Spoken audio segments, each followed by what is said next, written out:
From WJLA 24/7 News, this is Let's Talk Live. So robocalls can become annoying and a nuisance. We all get them. So today we have with us Ann Morrison of CMIT Solutions of Capitol Hill to discuss how to stop those calls. So let's begin with that, because I think everyone is getting at least one of these or two of these every single afternoon. And God forbid any family member calls you from a phone number that you don't recognize, because you send it right to voicemail. Exactly. So let's talk about, over the past couple of months, why we're seeing this increase. Sure. And you may have noticed that they're also now coming to your cell phone. Yeah. So, for example, in 2017, only about 5% of all the cell phone calls were attributed to robocalls. That went up to 30% last year, and this year they expect it to go as high as 50% of all cell phone calls. Okay? Yeah, perfect. Yeah. All right. That worked. So what is the difference between a robocall and a scam call? Certainly. Well, as a robocall, it's going to be sort of as you would expect. It's one of those recorded calls that is trying to market you.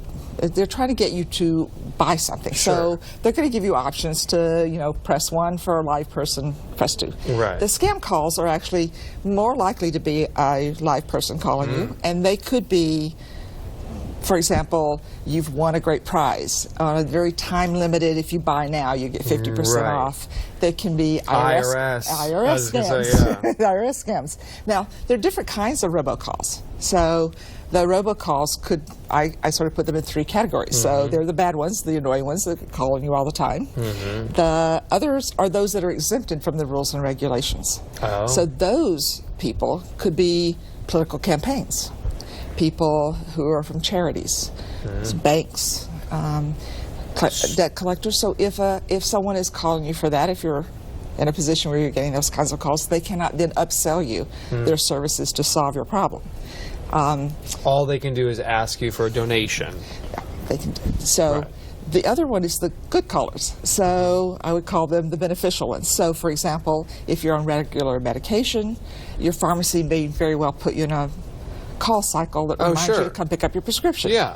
Your child's school, if they're closing early or if they're on a delay, may also do the same thing. Okay, so those Exactly. Your flight is canceled, it's delayed. You may get those calls. Now back to the IRS. Will the IRS or bank or other federal organizations call and ask for personal information over the phone? No.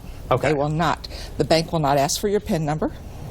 They will not. The Social Security will not ask for your Social Security number. The IRS is not going to call and tell you the police are on their way to your door. Right. And those are, also sometimes it's like a computer talking. Exactly. It is. It is. And sometimes they are almost very convincing. You can almost buy into it because they have just enough information that makes you suspicious.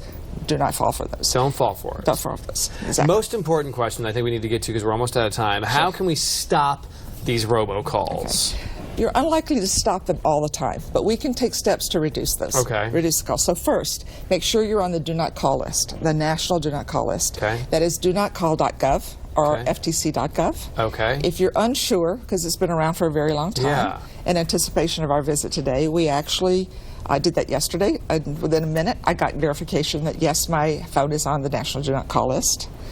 Block the calls. Okay. So, for example, if your cable service provides your phone, you can go on your account page, go to the little phone symbol, go to options, and choose to block that caller. All right. They will also offer you ways to other services to do that.